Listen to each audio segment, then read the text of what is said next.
தேசிய மக்கள் சக்தியின் பிரதிநிதிகள் யாழ்ப்பாண வணிகர் கழக பிரதிநிதிகளை நேற்று சந்தித்து கலந்துரையாடியிருந்தனர். நேற்று பிற்பகல் யாழ் வணிகர் கழகத்தில் குறித்த சந்திப்பு இடம்பெற்றது. இந்நிகழ்வின் போது பொருளாதாரம் மற்றும் சுற்றுலாத்துறை அபிவிருத்தி தொடர்பான விடயங்கள் கலந்துரையாடப்பட்டதாக தேசிய மக்கள் சக்தியின் நிறைவேற்றுக்குழு உறுப்பினர் சதுரங்க அபேசிங்க தெரிவித்தார். எதிர்வரும் ஜனாதிபதி தேர்தலில் யாழ்ப்பாண வணிகர் கழகம் தமிழ் பொது வேட்பாளருக்கு ஏன் ஆதரவு வழங்கியுள்ளது என்பது தொடர்பாக தேசிய மக்கள் சக்தியின் பிரதிநிதிகளுக்கு தெளிவுபடுத்தியதாக யாழ்ப்பாண வணிகர் கழக தலைவர் தெரிவித்துள்ளார். வடமாகாணம் பல ஆண்டுகளாக பல வகையிலே புறக்கணிக்கப்பட்டு கொண்டு வருகிறது.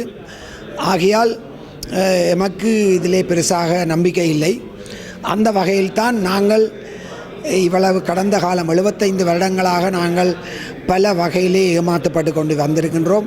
உரிமை பிரச்சனை, பொருளாதாரம், எல்லா விடயத்திலையும் வேலை வாய்ப்பு சகலத்திலையும் நாங்கள் புறக்கணிக்கப்பட்டு ஏமாற்றப்பட்டு கொண்டு வருகிறோம். ஆகையால் நாங்கள் இதை தென்னிலங்கை வேட்பாளர்களை நம்புவதற்கு தயாராக இல்லை.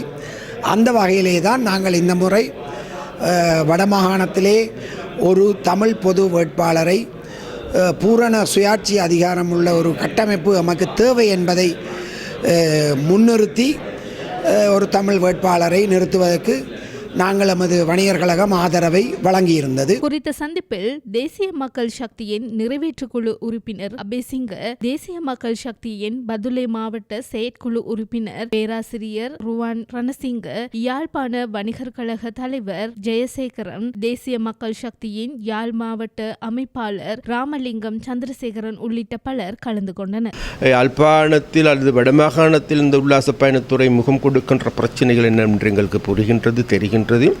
அதன் அடிப்படையில் நாங்கள் எதிர்காலத்தில் தயாரிக்க உள்ள அல்லது எதிர்காலத்தில் நடைமுறைப்படுத்த உள்ள எங்களுடைய உல்லாச பயணத்துறை கொள்கை சம்பந்தமான வடமாகாணத்துக்கான துரிதமாகவும் அவசரமாகவும் செய்ய வேண்டியது என்ன என்பதை இந்த உரையாடல் எங்களுக்கு நல்ல முறையில் உணர்த்தி நிற்கின்றது.